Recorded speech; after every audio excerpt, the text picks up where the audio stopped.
Oh boy, should I dare say his name? Oh man. Oh geez. Alright, here's your wrestling spotlight. And if you didn't know by that little introduction, it's about a guy who a lot of people don't want to talk about, but I know he went a little bit ballistic the way he went out, the way he died, but he still was an amazing wrestler. I know he tarnished it. I know he probably will never go in the Hall of Fame. But maybe a silent induction to Hall of Fame may come later on. After everything is passed, um, or maybe just Vince just won't tell anybody and they'll silently put him in the Hall of Fame. Something like that. I don't know. Probably not. Um, so I guess the fans will have to be the ones that just still remember the man, Chris Benoit. So here it is, Chris Benoit. Like him or not, what he did have some great matches, and I don't want to forget that. I don't want to forget what he did, but I know going back and watching his matches, knowing that was a crazy son of a bitch later on. But let's get on with it. Chris Benoit, what a great wrestler! I mean, I remember seeing him in WCW for the first time. So me going back and seeing where he came from, it's gonna be pretty interesting because along with you guys, some of you guys, may claim, oh, well, I know where he came from. Sure you did. But here's Wikipedia. There's the history. I'm gonna break it down for you. All right, so Chris Benoit, Canadian wrestler, um, and we'll get to what happened later on, and I'll read it word for word. Um, Here at the end what exactly happened. But during his time, he wrestled with Chris Benoit, Pegasus Kid, Wild Pegasus. Um, he was a little guy, 5'11", 220 pounds. He had that thing going for him, and of course all those guys that you know were built like that. They had trouble getting over until Shawn Michaels got over, which helped people break through like that in the WWE. He basically started wrestling in Stampede Wrestling. He idolized Bret Hart, the Dynamite Kid. Um, uh, and after seeing some tapes of Tom Billington or Dynamite Kid, which he would become later on, as one half with the British Bulldogs, he wanted to get into wrestling. He's seen his matches from Japan against Tiger Mask, because I guess they're really good. I've never seen them before.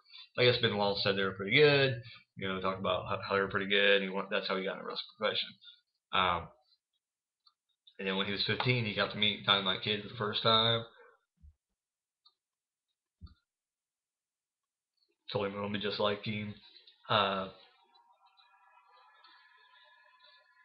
and I guess his dad was behind him and buying weights and everything to get into wrestling. But besides that, um, he started. He began his career in 1985, um,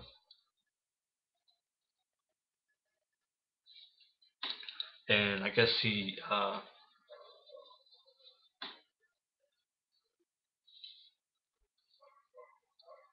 went to the Stampede Wrestling promotion. He was really close to Bret Hart, referring to him as a role model, uh, things like that.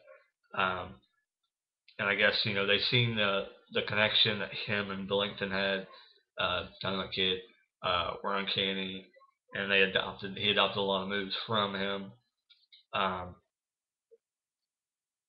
I guess he tried to learn the diving headbutt early, and I guess he had to knocked out of him because he didn't know how to do it properly. So besides that,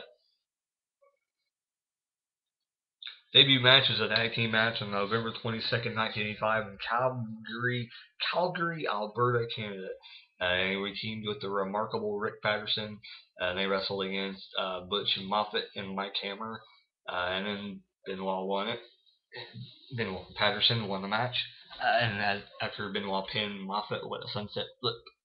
Uh, the first title Benoit ever won was the Stampede British Commonwealth Mid Heavyweight Championship in '86 against Gamasini.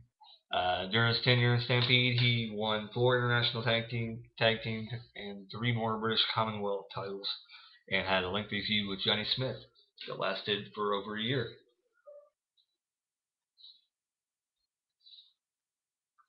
We basically seen him trade back and forth the British Commonwealth title.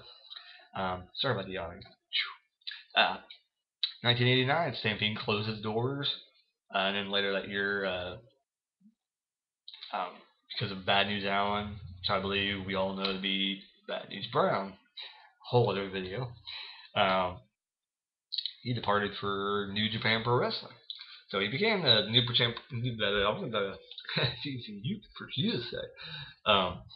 He started for New Japan Pro Wrestling in the independent circuit. He wrestled in those areas from '86 to '94, and that's basically where he got to be really popular with WCW, because during that whole time with New Japan program with New Japan and WCW, that's where I remember seeing Benoit. He wrestled, I believe he wrestled 2 or 3 times, maybe a fourth or fifth.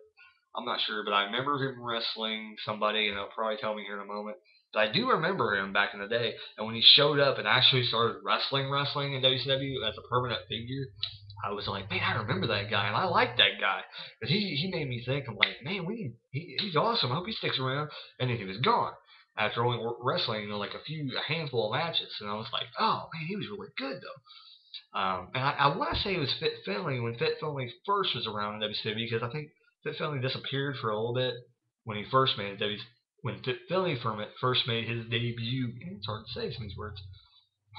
When he first made his debut, can't talk at all. When he first made his debut in WCW at Finley, I think Benoit had a match against him when they both weren't really there prominently, because I think Finley came from Japan as well. Um, I could be wrong. That's another video for another day. But when he arrived in NJPW, New Japan Pro Wrestling, he spent about a year training in the dojo with young wrestlers to improve his abilities, um, things like that. He had to do some crazy stuff like sweeping the floors and push-ups and everything. Um, he made his debut in '86. Oh god! Made his debut in 1986 under his real name.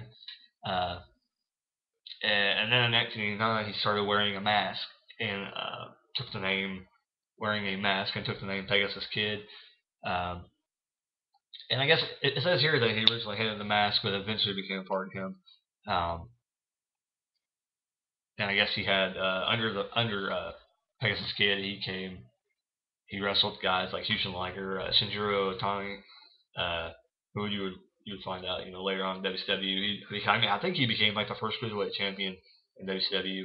Um, when they brought the cruiserweight championship in, they had the light heavyweight for a long time, but I think when they finally brought like the cruiserweight championship and actually started to make that the big picture in WCW, Shinjiro Otani was actually one of the first cruiserweight champions, I believe. Black Tiger, he wrestled him in Japan. El Samurai in the junior heavyweight division. And oh god. I'm sorry, people. I'm trying not to make this video completely boring. It is Christopher Law, though, so it can't be that boring. In August 1990, he won his first major championship, the IWGP Junior Heavyweight Championship. And he won that from Hushin Liger, so that had been a coup for him. And he eventually lost that title in November 1990, back to Liger. And then that kind of forced him to reinvent himself as the Wild Pegasus. Um, and then he spent a couple years in Japan. He won the Best of the Super Juniors tournament twice, '93 and '95. He went on to win the Super J Cup tournament in '94, where he defeated Black Tiger, Gedo, and Great Sasuke in the finals. And Super J Cup tournament, I remember looking in the PWI magazine and seeing these people, and I remember seeing Christopher Daniels like a long time ago, I believe in like '95, around that area. Christopher Daniels was really coming up around the time as well, so I remember seeing him Benoit a little bit, but I don't really remember. I don't really remember seeing him as a winner at that time, but I probably just didn't get that magazine, or I didn't pay attention to that part of the magazine. But he also wrestled outside of New Japan occasionally to compete in Mexico and Europe, where he won a few regional championships. He held the Okay. Yeah, I don't. They got something wrong here. I don't know what that is. Supposedly he won a light heavyweight championship, and he held a title for over a year. It's saying WWF, but I think that's something wrong. I don't think that sounds right. I don't think he was a light heavyweight champion. Anyway, they held, and I guess he had some 40-plus minute matches with Solano 3. Um, so there you go. World Championship Wrestling. He Benoit first came to WWE in June 1992, and he teamed up with Biff Wellington for the NWA World Tag Team Championship Tournament. They were defeated by Brian Pone and Houston Liger in the first round of Clash of Champions in 19. Do not remember that. That's not where I remember him being a part. Uh, and it says here, there we go. Okay, so he did not return to WWE until January 1993, Clash of Champions 22, defeating Brad Armstrong. A month later at Super Bowl 3, he lost to Cold Scorpio, getting pinned with only 3 seconds left in a 20-minute time limit. At the same time, he formed a tag team with Bobby Eaton after he'd eaten off Scorpio and Mark Spot Samurai. Benoit had him back to Japan. So there you go. And he had a few other matches. Those matches weren't really memorable to me. And it might have been the one with Brad Armstrong that I do remember seeing. Um, but I don't really remember those. I remember he had some matches with some other notable people. I believe on Saturday Night Main Event or something like that. But I do remember him being in WCW a long time ago, in 92, 93, and then disappearing, and then him coming back. I was really excited to see him come back, and I don't think a lot of people, like, if you're a true wrestling fan, like, and you see a guy show up, and you're like, oh, and he shows up, like, like 3 or 4 years later, you're like, oh, I remember that guy. He wrestled this one guy, and he's got his ass kicked, but hey, glad he's back. It's kind of great to be a wrestling fan, and that happens because you remember that guy, so it's kind of cool taking him back into your arms or whatever. So he headed back to Japan, and then in 1994, he began working with ECW in between tours of Japan, um, and he was booked as the Crippler. After he put Rocco Rock out of action and proceeded to have that gimmick toward people, uh, and after he put Rocco Rock out of action, he accidentally broke Sabu's neck within like seconds into the match, and that's really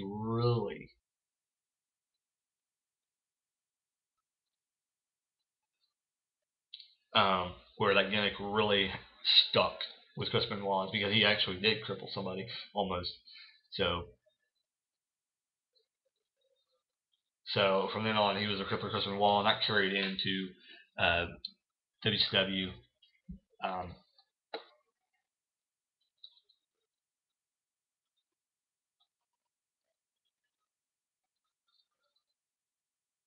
um, and I guess Paul Heyman mentions that stupid Yahoo.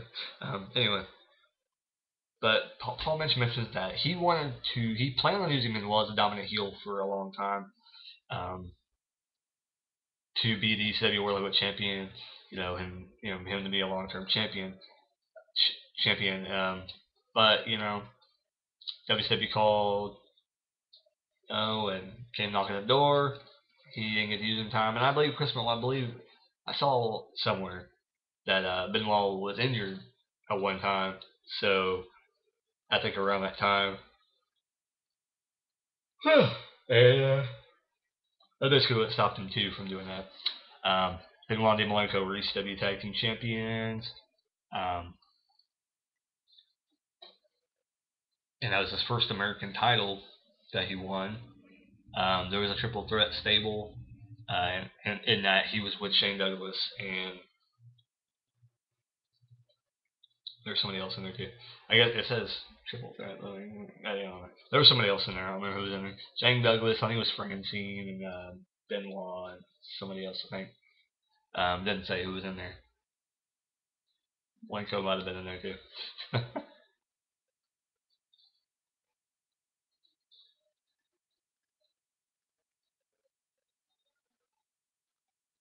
Okay. All right. And they lost the belts to the Public Enemy, I guess, before everything happened. I guess Benoit feud with Steiner Brothers and ECW. Rekindled the feud with Too Cold Scorpio. And then his work. Oh, that's what happened. There we go. His work visa expired. That's what happened. That's why he didn't get to work. Okay, sorry. A revelation on the video. How about that? That's pretty cool. Anyway, so Heyman was supposed to renew it, but he failed to make it on time, and so he had to. He went back to go ahead and tour Japan until WCW called. Um, So New Japan and World Championship Wrestling had I guess it started in '95. So this is before um, the whole working relationship.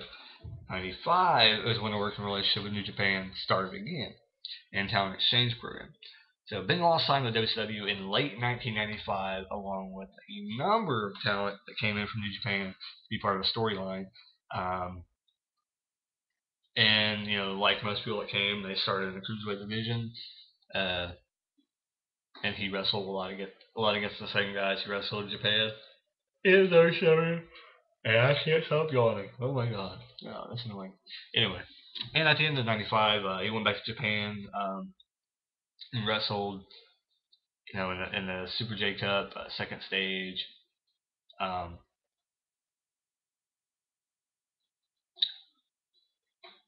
and he lost to Ghetto halfway through the tournament. All right, there you go. And then you've seen him, WCW. You really seen a lot, and I have to go back and say this. That I really do think that his career in WWE was awesome. It was incredible. But if you really want to see the best, I'm talking about the best of Chris Benoit, you have to go back and watch WCW matches, because I really do believe that he had some awesome matches in WWE, but WCW just, to me, it felt more raw. It felt more like professional wrestling when you watch WCW. And I love my WWE. I love it to death. I love the bright lights. I love all that stuff. But when you go back and you watch the old, NWA matches and things, and the older matches, uh, you see the dark arena and you see Ric Flair wrestling, like Sting and things like that. That's what I liked about WCW. You got that gritty atmosphere, and you got a lot of great matches, and it just looked better, I think, with the whole darkness and everything in the arena, and just the feel, and he did a lot of things, feuds with you know he was in the Full Horseman in '95. He was with Flair, Arn Anderson, Pillman. That's really where he got popular. Is they brought him in, and they didn't really think that he was going to be a dark horse coming up. They just really didn't think that. They thought, oh, we're just going to stick this guy in the Full Horseman because he's a great wrestler, and they needed that Tully Blanchard effect in the Four Horsemen, so they put him in there alongside with Pillman, Anderson, and Flair. Um, and you've seen.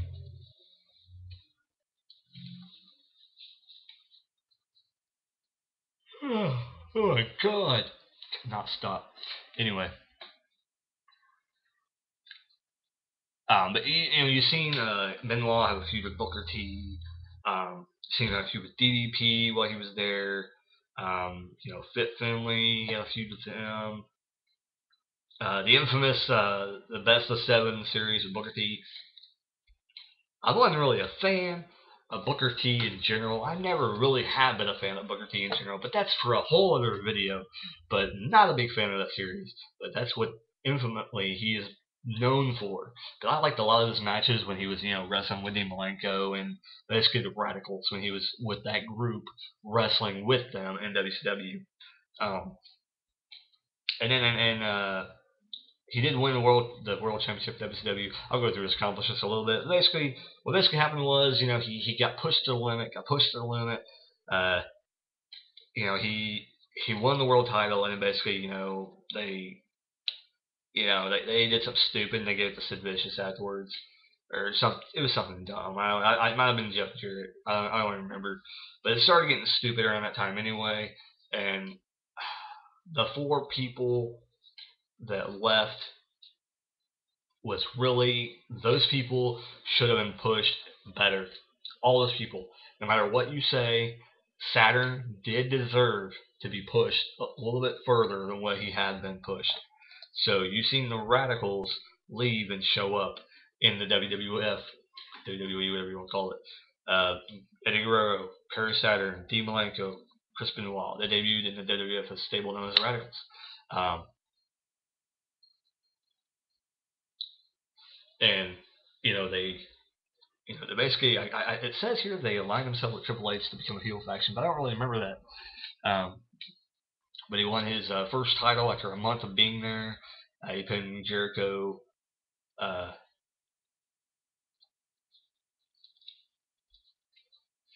pinned Jericho in a match to win the Intercontinental Championship.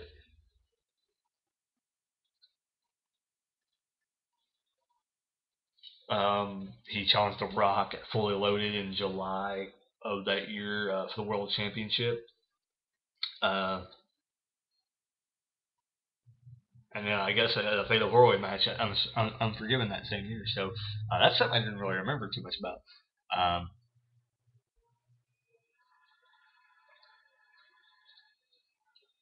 and him and Jericho had a long reigning feud in WWE. Um, they had a ladder match at the Royal Rumble, which is talked about on Off the Rope Show for having one of the best matches at a Royal Rumble. I have to go back and watch that because I don't think I ever seen that match. If I have, then I don't remember it because I did have the Crispin Wall or yeah, I did have the Crispin Wall Hard Knocks DVD. So if it was on there, then I probably seen it. If not, then I don't know. Then he later on he went on the tag team with Chris Jericho, and I believe they might have won the tag team. I don't know. But he had a huge career in AEWF. I mean this is something that's really recent. You can go back and watch and everything. But he won the world championship in 2004, 2005. Yeah, 2004. He won the 2004 Royal Rumble. Big coup for him. I mean, there's not to be people that win Royal Rumbles. Eddie Guerrero did not get to win the Royal Rumble. So you go back and say, Chris Benoit did win a Royal Rumble. So he actually was, you know, awesome. He got to win a Royal Rumble. So they were ready to go with him. WWE was backing Chris Benoit. They knew he was a great wrestler. So they were all on board the Benoit Express, so to speak. WrestleMania 20, the 20th anniversary of the show. Benoit did win the World Heavyweight Championship, forcing Triple H to tap out to the Crippler Crossface. Awesome.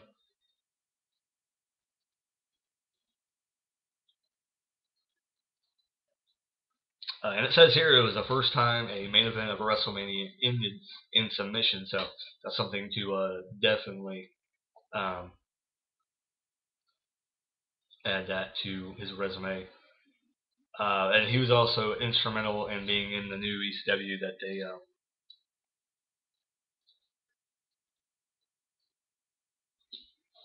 starting the new ECW brand they started. All right, so here's the bad part. I didn't want to talk about it, but here we go. You want to know about what happened at the end? What happened?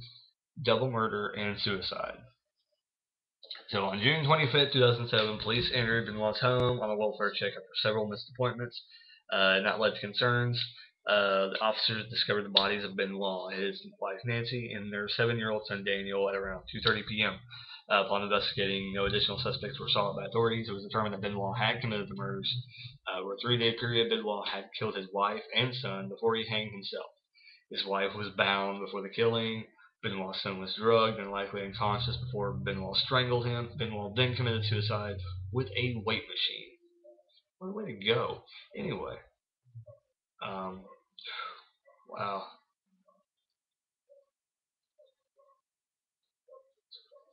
And the WWE did something, and they didn't know what happened. They didn't really, and I think they were waiting on what was actually. So they did give Benoit one night. They did give him one night to talk about his career. Um,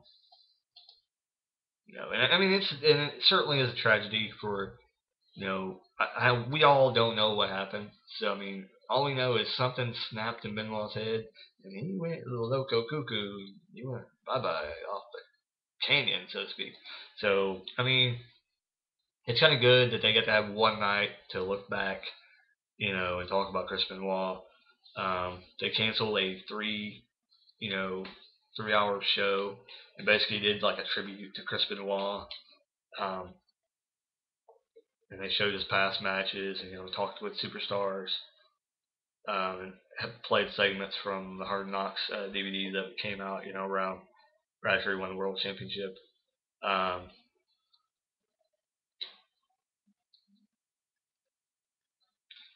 and then basically after everything came to fruition, they found out what exactly did happen. WWE basically just like totally erased everything to do with Chris Benoit. Merchandise was taken down. They no longer mention him. And as you notice, this year, the Royal Rumble coming up, they did a lot of segments. Chris Benoit was not mentioned. They showed, I believe, Rey Mysterio winning, but of course, they're not going to show Benoit. They don't want to even have nothing to do with him. Um, and I do believe I did tune in to the June 26th episode of ECW, but if I didn't, I remember hearing about it. Vince McMahon came on and basically did the whole thing like Paul Heyman used to do back in the day in ECW. He came on and said, that he talked about Benoit for like a short period and said that there would be no mention of Benoit tonight other than the comments that were made from him at the beginning of the show. And then there was no mention of Benoit the following Friday on SmackDown. Um, and there was some. If you want to read more, go to Wikipedia. Type up Chris Benoit, look for the Wikipedia link in the search engine. Read what everything that happened. It's pretty creepy. It's pretty um, pretty insane what happened. And here's a little bit of tidbit information. What it kind of makes sense why he would do this because I mean everything's predetermined in wrestling. They know what's going to happen and they should know ahead of time. If they're going to become world champion and so forth. So Benoit was booked by the WWE to win the title in a championship match at Vengeance on the Champions in 2007.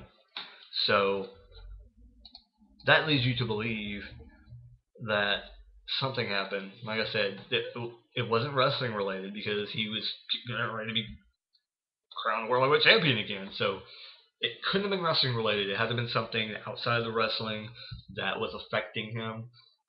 So I don't know. He went a little loco. He went cuckoo for cuckoo puffs. I'm not trying to make a joke, but he kind of did. Sorry for the family of Benoit and his wife and everything. Very, very sad. Always horrible when you say it. And you hear weird things about it. If you want to go into detail, look more about it. There's some weird things he was doing with his son. It almost acted like, and this will be the last comment I make about it. It almost acted like he kind of didn't mean to kill his son, but after he did it, that's probably what pushed him over the edge to kill himself. But I would think, after he killed his wife, he he probably knew that he was going to have to kill himself because he didn't want to be perceived that way in the entertainment industry, and he knew he probably would go to jail. So he's going to have to show his face. So he knew he was going to go to jail. So he probably didn't want to be known as that wrestler who murdered his wife and was going to prison. So like I said, the way the comments that were made about and things that people said that they found in the bedroom where his son was is that there was things there that kind of signified that he maybe tried to bring him back to life. I know, I know, it sounds weird, but Benoit wasn't there at that time. He was looking at Bible verses and things like that, and trying to he was looking up things online to bring back his son, things like that. It's crazy, I know. But if you want to go more into detail, look into that. It's crazy, crazy stuff, and it's fact. I mean, I'm pretty sure it's fact. So there you go. It's been Chris Benoit, my wrestling spotlight. I hit the 30-minute mark, but hey, it's Chris Benoit. I had to talk about his storied career, one and only time. I'll talk about him. I love Benoit. Thank you. Subscribe. Comment below. Brad Tragic, Wrestling Spotlight. Chris Jericho or Benoit.